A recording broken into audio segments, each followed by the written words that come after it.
Look, the Winnipeg Jets are 12-1, 13-1. I don't know. They are the best team in hockey in every measurable way.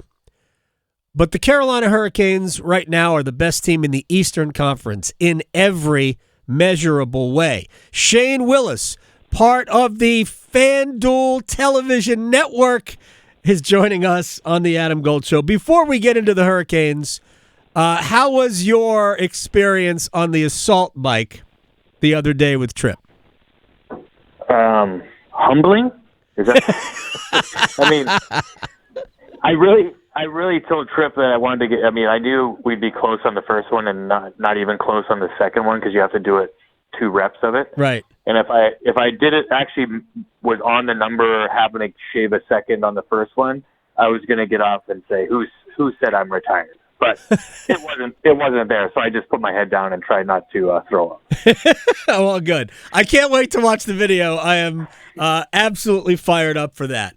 All right. The best part about that, Adam, is Bill's talking to Tripp and I in the stands yesterday, and he's so good at what he does when you talk about inspiration, all those. Right. He had us thinking about starting to train to see if we could do better on it. I'm like, what are we talking about? Are you serious?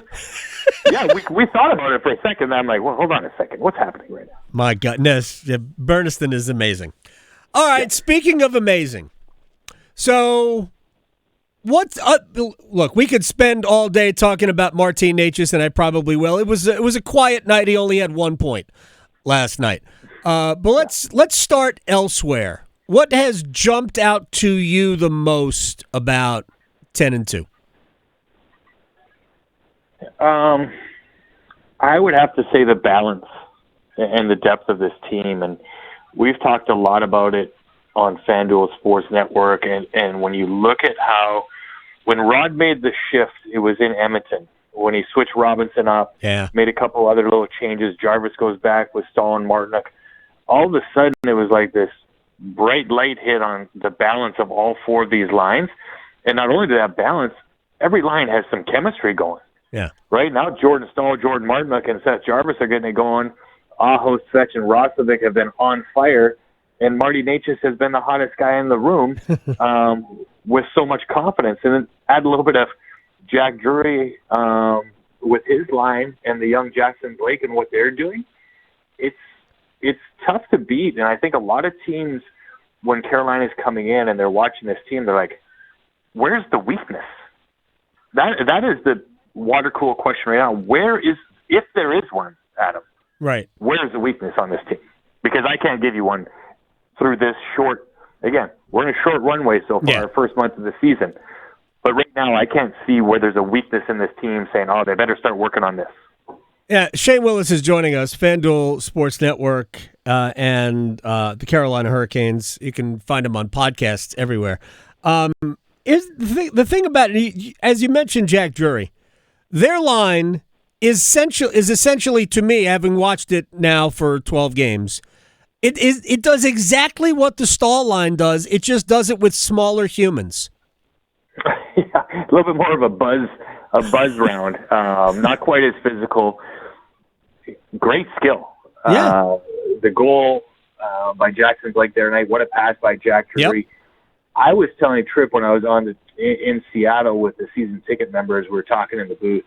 One, I said, I'd love to play in a line with Jackson Blake because he sees the ice so well. He's a great passer. But the other part of that line, which we don't give enough credit to as well, is the guy in William Carrier. Yep. And what a leader and player can do for 2 young players like that. And that line is having chemistry. The way he works and opens up the ice for those 2 players, it's been really fun to watch, and it's been an exciting start to the season when everyone always worries about October with the Western swing and then coming back home to face some tough teams. The Hurricanes have basically answered every single question that has been asked in the month of October. You know, what's interesting is that when we looked at those 4 teams that Carolina faced at home, Boston, Washington, Philadelphia, Pittsburgh, if you ask the normal person who's going to be the toughest teams of that, they would have, oh man, Boston and Pittsburgh, 13-3 combined. Washington is by a mile the best team of those 3. I don't know that the other three are going to make the playoffs, having watched them.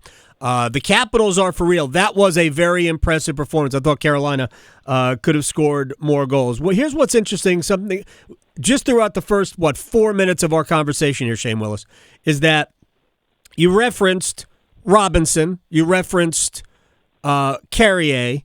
We know we're going to talk about Jack Roslovic, who's got 9 goals to lead the Hurricanes in that department. Gostisbehere and Walker have been, statistically speaking, Carolina's most efficient defensive pair.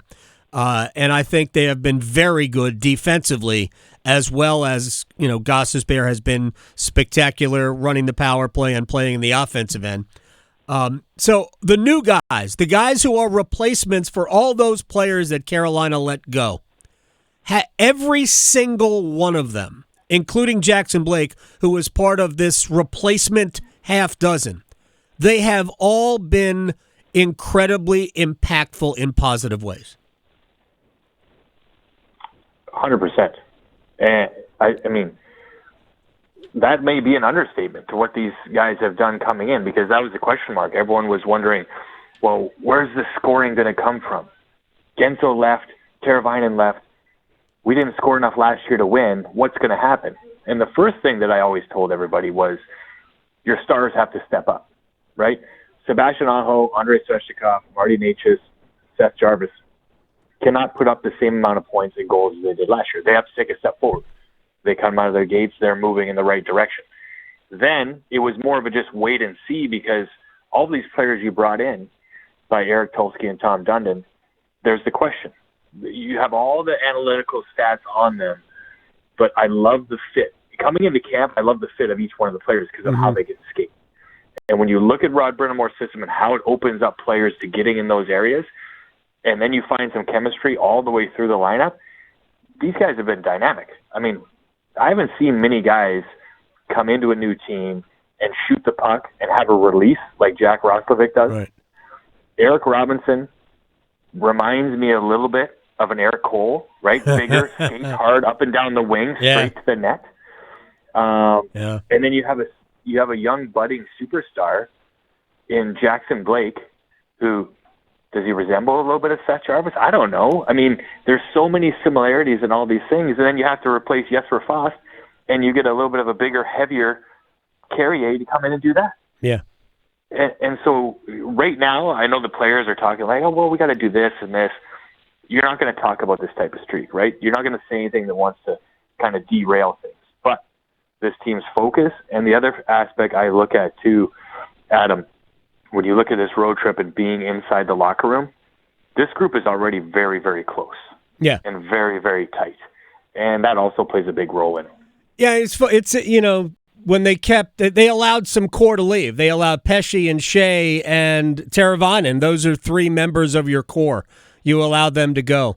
But my opinion, they kept arguably the most important part of their core, and that's Martinook. I think, and I've been beating this drum for a long time, I think he means way more to that team than anything that happens on the ice. I think he is leadership.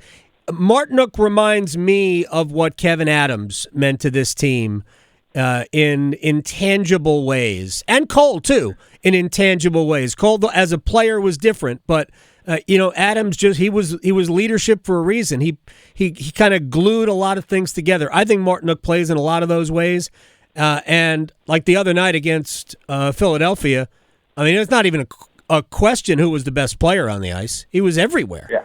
So I'd agree. So I just think that I had a great conversation with Jordan yesterday, because I wanted to go back. We were talking about him last night and the way he not only plays on the ice, but what he does inside that locker room on a daily basis. I said, when you broke through and you were in Arizona, and I knew what he was going to say because I know the guy as well. I said, who was the guy?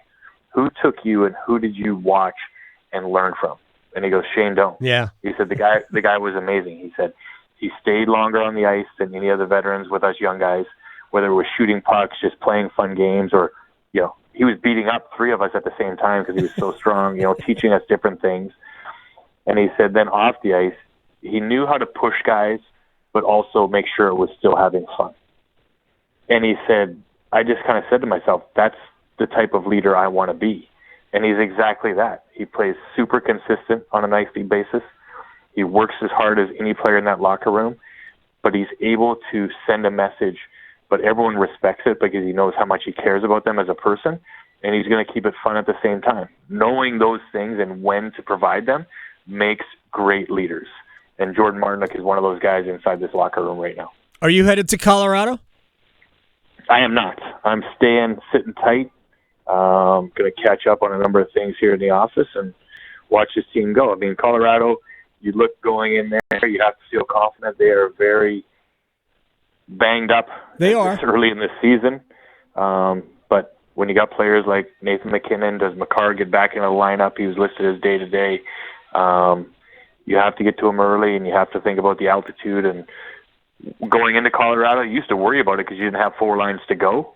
Now, the longer it can stay 5-on-5 and Rod can roll those 4 lines in that arena, they're going to have an advantage. Yeah, there's well, they should, but it's tough to win on the road. It's also tough. The last couple of games have not been their best, so we don't want to that trend to continue. At some point, playing the way they have the last couple of games. Last night was better than Tuesday, but they won both. So you could expect things to tighten up. I don't think I envision 30 shots in Colorado. It can't be. Then Vegas, then Utah. And then home to Ottawa. Shane Willis, I will see you when the Senators come to town. Thank you, sir. Sounds good, my friend. Thank you. You got it. Shane Willis here on the Adam Gold Show.